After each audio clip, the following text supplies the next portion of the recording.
Okay, I don't have any piano skills, so I can't do the Joe Glenn and get on the piano for you. But, no, thanks for having me. We're really excited for this season. You've probably heard me say this because anytime I do speaking or preseason or any of this stuff, we think right now we're excited because we really have a group of really good kids that really work hard and they care about each other and they're really team orientated rather than individual orientated. And as a coaching staff, that's really fun. Makes it a lot of fun for us. I think you guys have seen that. I mean, for our varsity guys, we only have a couple guys that didn't play football. And the couple that didn't play football are other sports, tennis and baseball. And so we have multi-sport athletes. And like I said, they're just a really good group of hardworking kids. And, we can trust them on the floor and off. And I think that goes a long ways. Numbers, we have 6 seniors, 4 of them are our captains. Brady Hale, Evan Greenway, Matt Fitzgerald, and Austin Johnson. Then our other 2 seniors are Luke Rockney and Sam Bisgard. We have 11 juniors out, but 3 of them are hurt. 2 of them won't be able to play this year.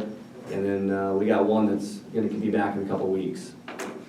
9 sophomores and right around 20 freshmen, but we lost a couple freshmen over Christmas break. So we were at about 23, 24, but we're right around 20 right now. So we're right around the 45 number mark, which is perfect for us. We think our numbers are really good right now. We didn't have to cut, this is the 2nd year in a row, which we haven't had to do that, which is nice. So everybody that wanted to be out on the team is able to go out and participate.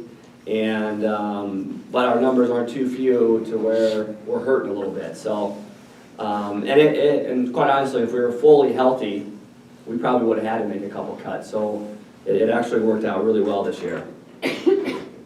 Our 8th grade numbers are really good. Our 7th grade numbers are decent, but so in the 7th and 8th grade, we're happy with where our numbers are. We got a lot of 8th graders, decent amount of 7th graders. We don't have any 6th graders. And this is the 2nd year in a row that our 6th grade numbers have just been zilch. And I don't think it's any coincidence that this is the 2nd year in a row, or the 2nd class that didn't have 5th grade basketball offered to them.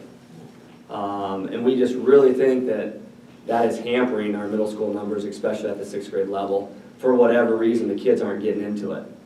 So not having the 5th grade organized basketball where they're going after school, for an hour and 15 minutes or an hour and a half, right after school with a coach, has really limited the number of kids that we've gotten.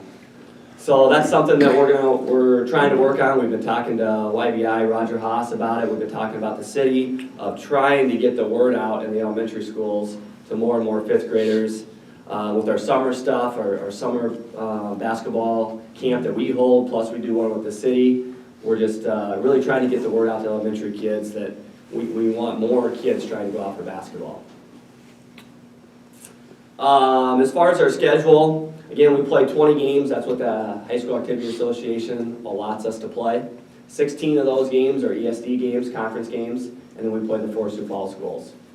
Obviously, it's not like football. Sioux Falls, we're all one class, so we want to play them.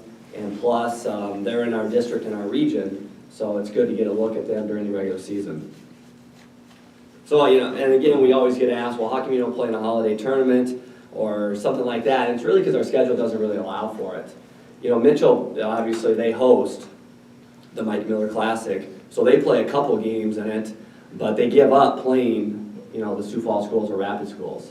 So they give up 2 in-state opponents to do that, to play the out-of-state opponents. So maybe someday we'll be able to work something like that out, but it's kind of really tough for us because our schedule is pretty much set with those 20 games. So far this year, like Scott said, we had 3 games before the break. We went up to Watertown and escaped with 1, but we're not complaining. Anytime you can go up there and get 1, you take it. And then we hosted a really good Huron team.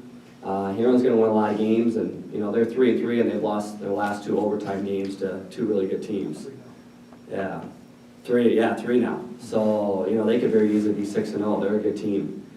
And then Sioux Falls, Washington got us by 10 here at home. Thought our kids competed. You know, they're really good. But we felt pretty good with where we were at going into Christmas break. Obviously a lot to work on, but we were confident. And then after we took 5 days off, with how the schedule allotted, it was great. You know, we played Sioux Falls, Washington on a Friday, came back Monday and Tuesday to school, practiced those 2 days, and then we took 5 days off for Christmas, which we think is important for our kids to spend some time with their families. And then we came back and practiced. We had 7 really good practices where we went hard. And then last Saturday we went up to Mitchell and got a nice win. You know, Mitchell scoring a lot of points and doing a lot of nice things. And they're a little banged up right now. They're missing a couple kids that'll be back the next time we play them. But nonetheless, anytime you go to the Corn Palace, you know, just like Watertown, it's nice to go up there and get one. And then last night was another good road win. Really thought the guys really played well in the second and third quarter, built a lead and extended it, and then you know, we're kind of able to hang on in the fourth quarter. Other than that, we think, you know, right now we think the ESD is wide open. There's, you know, 5 or 6, even 6 teams that can maybe win the whole thing right now. You know, only being 4 or 5 games into it, and we think anybody on any given night can beat anybody. You know, Aberdeen 6-1, really playing well, like we already talked about. Huron and Watertown can beat anybody. Obviously, Pierre's probably the favorite coming into the year, and then, you know, Brookings and Brandon Valley and Harrisburg any given night, they're capable of beating anybody. So we think it's wide open, and again, it's as tough as ever. And then you know, the 4 Sioux Falls schools are ranked 1, 2, 3, and 4 in the state, and all really good this year. And of course, you know, we get to play them in the districts and regions, so it'll be tough.